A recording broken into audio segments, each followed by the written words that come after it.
Hello दोस्तों, मैं Pradeep sir आप सभी का द वर्टेक्स क्लासेस के यूट्यूब परिवार में स्वागत करते हैं। आज हम टीचिंग से संबंधित सभी एग्जाम के लिए मैथ के प्रश्न करेंगे जो आपके लिए बहुत ही इम्पोर्टेंट होंगे। तो देखते हैं, आज का हमारा पहला प्रश्न है, एक पाइथागोरस त्रिक ज्ञात कीजिए जिसकी सबसे छोटी संख्या 8 है। तो पाइथागोरस त्रिक क्या होती है? ये होती है हमारी एक ट्रिपलेट।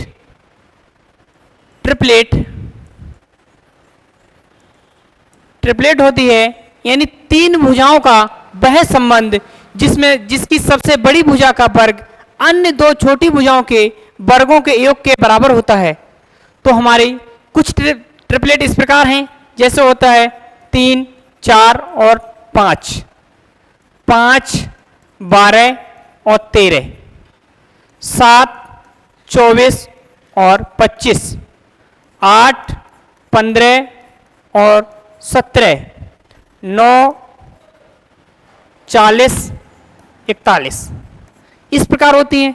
तो इसमें हमारा जो संबंध है, जिसमें पूछा गया सबसे छोटी भुजा कितनी होनी चाहिए, 8।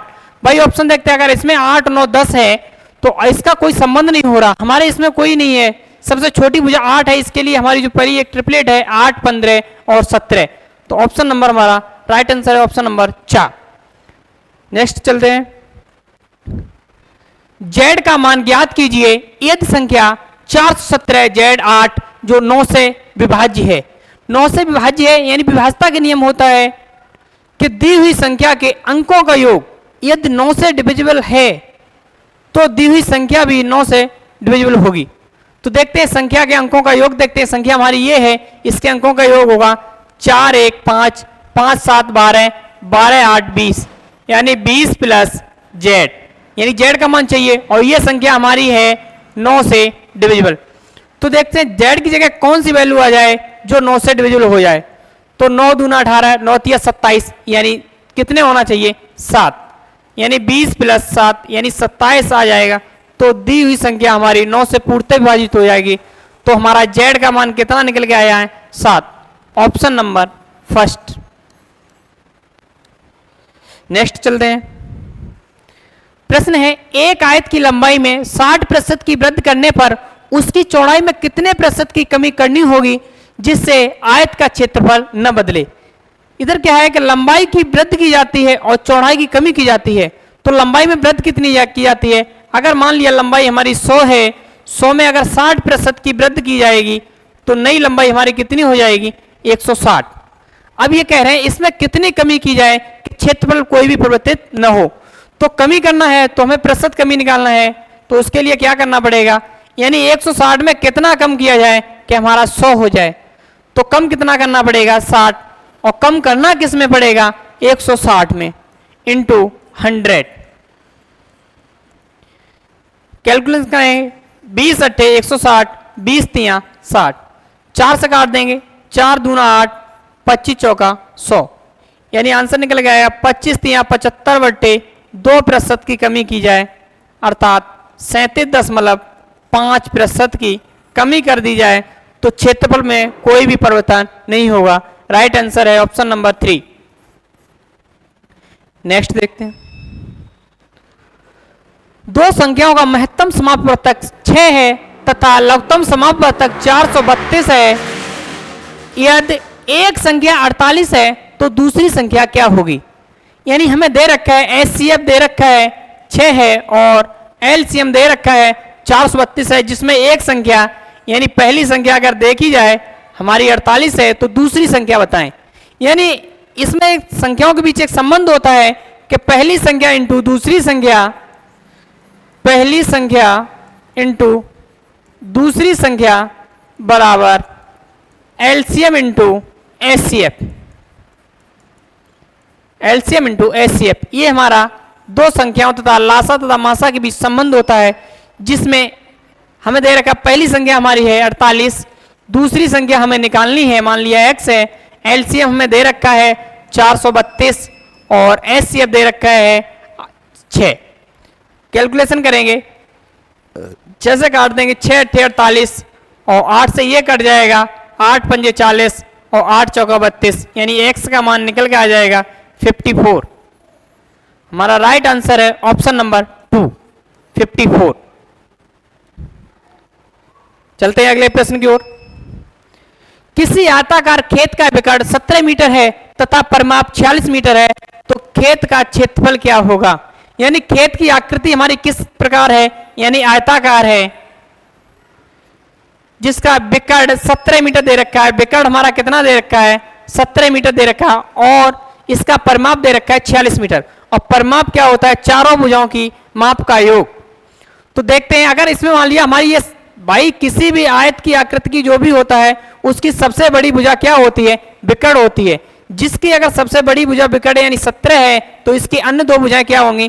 ट्रिपेट आपने पढ़ी है, 8, 15 और 17। 8, 15 और 17। तो देखते हैं, इसकी अगर लंबाई 17 है और चौड़ाई 8 है, तो इसका विकर्ण कितना होगा? विकर्ण कितना होगा? 17। और इसके बाद दे रखा है इसका परिमाप जो है वो कितना दे रखा है? 46 मीटर। क्या परिमाप 46 हो रहा है? 15, 8, 23, तो 23 दूना 46, परिमाप हमारा 46 मीटर हो रहा है। तो इसका क्षेत्रफल निकाला जाएगा। तो इसकी लंबाई निकल के आ गई है, कितनी आ गई है? 15 मीटर, और चौड़ाई कितनी आ गई है? 8 मीटर। हमें निकालना है इसका क्षेत्रफल, और क्षेत्रफल बराबर होता है L इंटू बी, यानी 15 इंटू 8 यानी 120 वर्ग मीटर। क्षेत्रफल की इकाई क्या होती है? वर्ग मीटर होती है। यहां पे मीटर लिखा हुआ है। राइट ऑप्शन है ऑप्शन नंबर 4। चलते हैं नेक्स्ट प्रश्न की ओर। 2018 में अमित का वेतन 1,26,500 रुपए है। वर्ष 2016 से उसका वेतन प्रति वर्ष क्रम से 10% और 15% की वृद्धि होती है। तो 2016 में उसका वेतन क्या था? यानी कह सकते हैं 2018 में उसका वेतन कितना हो गया? 1,26,500 हो गया। 2016 से उसके वेतन में प्रति वर्ष यानी 10% और 15% की बढ़कर 2018 के वेतन तक पहुंच गया है। वर्ष 2016 में उसका वेतन क्या था? यानी जो वृद्धि हुई है वो 2 वर्षों में हुई। पहली वर्ष वृद्धि कितनी हुई है? यानी 10% की वृद्धि हुई है। तो कितनी हो जा रही है? 10% यानी 1/10। 10 की वैल्यू कितनी हो रही है? 10 से बढ़ के 11 हो रही है एक वर्ष। दूसरी वर्ष में कितनी वृद्धि हो रही है? 15% की वृद्धि हो रही है। 15% यानी 3/20, यानी जो वर्ष वेतन उसका 20 था उसका कितना हो रहा है? दूसरी वर्ष 23 हो रहा है। दोनों वर्ष के बाद उसका वेतन कितना हो गया? 1,26,500। तो पहली वर्ष में कितना था? 11/10 था, और दूसरी में कितना हो गया? 23/20, और इससे टोटल कितना हो गया जाके? 1,26,500। तो कैलकुलेशन करेंगे। अगर मान लिया 23 और 11 यानी 11 33, और 11 दूना 22 यानी 25, 253 और 20 दाई 200। इसकी वैल्यू कितनी दे रही है? 1,26,500। कह सकते हैं कि 2018 में वो वेतन 200 से बढ़ के कितना हो गया? 253 हो गया। लेकिन प्रश्न हमारा ये कह रहा है 253 न होकर वो वेतन कितना हो गया? 1,26,500। यानी 253 की वैल्यू हमें दे रखी है 1,26,500। तो एक की वैल्यू कितनी हो जाएगी? काट देंगे, 25 पंजे 125, यानी एक की वैल्यू कितनी हो जाएगी? 500। अब हमें चाहिए क्या? 2016 में उसका वेतन कितना था? तो 200 की वैल्यू चाहिए। तो 200 की वैल्यू कितनी हो जाएगी? 500 गुना कर देंगे, यानी 4 जीरो ये हो जाएंगे। उसके बाद 5 दूना 10, यानी 1 लाख रुपए उसकी 2016 में वेतन था। कितना था? 1 लाख रुपए। ऑप्शन नंबर 2 सही। नेक्स्ट प्रश्न है हमारा, एक वस्तु को 720 रुपए में बेचने पर 20% का लाभ होता है, तो वस्तु का क्रय मूल्य क्या था? यानी क्या दे रहे हैं? 720 रुपए में बेचने पर एसपी हमें दे रखा है कितना? 720 रुपए, और उसके बाद उसका प्रॉफिट जो हो रहा है वो कितना हो रहा है? 20%। तो 20% का मतलब कितना हो रहा है? 1/5, यानी जो वस्तु 5 रुपए की है उसमें 1 रुपए का लाभ हो रहा है। यानी वस्तु का अगर सीपी देखा जाए तो कितना है? सीपी अगर 5 है तो उसका एसपी कितना हो रहा है? 6। लेकिन हमें वस्तु ये कह रहे हैं कि उसका एसपी 6 ना होकर कितना है? 720 है। तो 6 की वैल्यू कितनी दिखा रहे हैं? 720। कितने में गुना है? 120। चाहिए क्या? उसका क्रय मूल्य, यानी सीपी की वैल्यू चाहिए। सीपी हमारा कितना है? 5। तो 5 की वैल्यू चाहिए। कितना हो जाएगा? इसका 120 गुना कर देंगे, एक जीरो बढ़ा देंगे, 12 पंजे 60 यानी 600 रुपए। उसका सीपी निकल के आ गया, वो हमारा कितना आया, 600 रुपए। Right option number B. चलते हैं नेक्स्ट प्रश्न की ओर। 50 से छोटे धन पूर्णांकों में अभाज्यों की संख्या है। यानी क्या पूछा गया, 50 से छोटे सभी धन पूर्णांकों में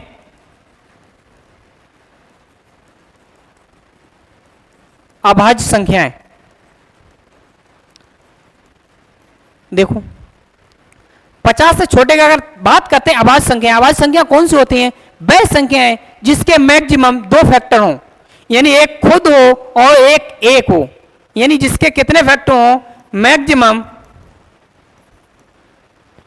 2 फैक्टर हों,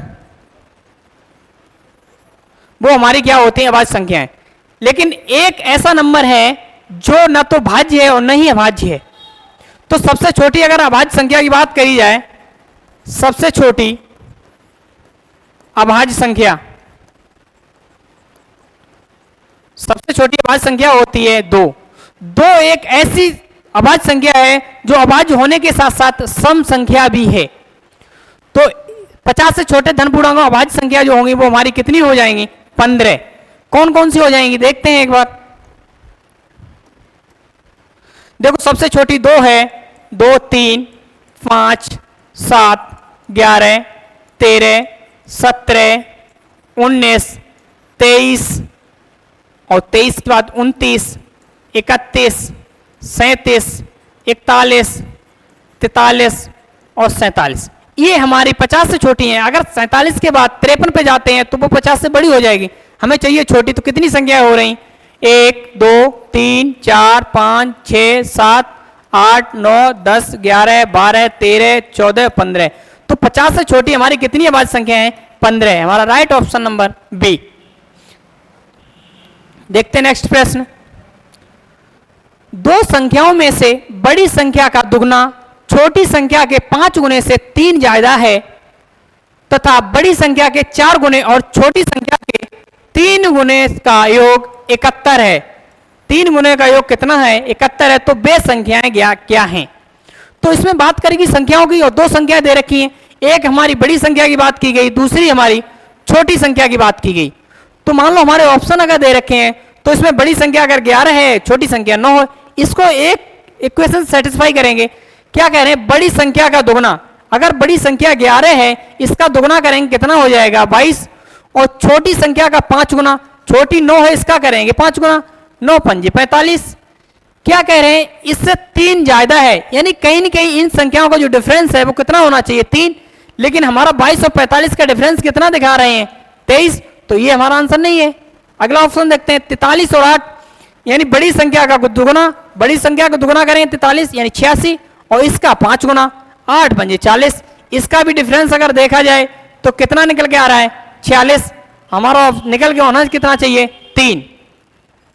नेक्स्ट है 17 और 1। 17 का अगर दुगना करेंगे 17 दूना 34, और 1 का 5 गुना करेंगे कितना हो जाएगा, 5। इनके बीच अगर डिफरेंस देखा जाए कितना हो जाएगा, 29। हमें डिफरेंस चाहिए केवल 3। लास्ट ऑप्शन देखते हैं 14 और 5। 14 का करेंगे दुगना, 14 दूना 28, 5 का करेंगे 5 गुना, 5 पंजे 25। इसके भी जो डिफरेंस निकल के आ रहा है वो कितना आ रहा, 3। यही हमारा इक्वेशन कह रहा है कि छोटी संख्या, जो बड़ी संख्या है, छोटी संख्या से 3 ज्यादा है। सेकंड देखते हैं, तथा बड़ी संख्या के 4 गुने और छोटी संख्या के 3 गुने का योग 71 है। तो बड़ी संख्या का 4 गुना कितना हो जाएगा, 14 चौका 56, और छोटी संख्या का 3 गुना यानी कितना हो जाएगा, 15, और इसका योगफल कितना होना चाहिए, 71। और यही हमारे प्रश्न में दे रखा है, उनका योग कितना होना चाहिए, 71। तो हमारा राइट आंसर है ऑप्शन नंबर डी। चलते हैं नेक्स्ट प्रश्न पे। एक फर्नीचर विक्रेता को 30 कुर्सियों के बेचने पर 6 कुर्सियों के विक्रय मूल्य के बराबर हानि होती है, तो उसकी प्रतिशत हानि ज्ञात करें। यानी कह क्या रहे हैं कि अगर 30 कुर्सियां बेचते हैं तो 6 कुर्सियों के विक्रय मूल्य के बराबर हानि होती है। और हानि कब होगी, जब हमारा कॉस्ट प्राइस अधिक होगा और सेलिंग प्राइस कम होगा तो हमें हानि होगी। तो हानि के लिए एक फॉर्मूला हमारा रहता है, लॉस बराबर सीपी माइनस एसपी। लॉस कितना हो रहा है, 6 कुर्सियों के विक्रय मूल्य यानी एसपी के बराबर। 6 वस्तुओं के एसपी के बराबर क्या हो रहा है, लॉस हो रहा है, कॉस्ट प्राइस कितना है, यानी कितनी वस्तुएं उसने खरीदी हैं। तो भाई अगर उस व्यक्ति ने 30 कुर्सियां अगर बेची हैं तो 30 खरीदी भी होंगी। तो कितनी खरीदी है उसने, 30 कुर्सियां उन्होंने खरीदी हैं और बेची कितनी है, 30 ही उन्होंने बेच दी हैं। इससे देखो ये हमारा सेम है, एसपी और एसपी इसको इधर ले आएंगे, ये माइनस का इधर आएगा, प्लस का हो जाएगा 30 प्लस 6 यानी 36 एसपी बराबर 30 सीपी। यहां से एसपी और सीपी का हम रेशियो ले लेंगे, एसपी अपॉन सीपी बराबर कितना हो जाएगा, 30/36 यानी 6 पंजे 30 और 6 छक्का 36। यानी कह सकते हैं उसने 6 रुपए की एक कुर्सी खरीदी है तो बेची कितने रुपए में, 5 में। तो उसे हानि कितनी हुई है, अगर हानि निकालना है तो हानि कितनी हुई है, 1 रुपए की, और 1 रुपए की हानि हुई है वो किस पे हुई है, कॉस्ट प्राइस पे, यानी 6 रुपए पे, इंटू 100। 2 से काट देंगे, 2 तिया 6, 50 दूना 100 यानी 50/3% की हानि हुई है। इसको पॉइंट में ले लेंगे, 16.66% की क्या हुआ है, हानि हुई है। ऑप्शन नंबर हमारा सही आंसर है, और ऑप्शन नंबर सी। आज के लिए इतना ही रखते हैं, और हमारा जो चैनल है द वर्टेक्स क्लासेस, इसको आप लोग सभी सब्सक्राइब करेंगे, लाइक करेंगे और अपने सभी दोस्तों के साथ शेयर करेंगे। धन्यवाद।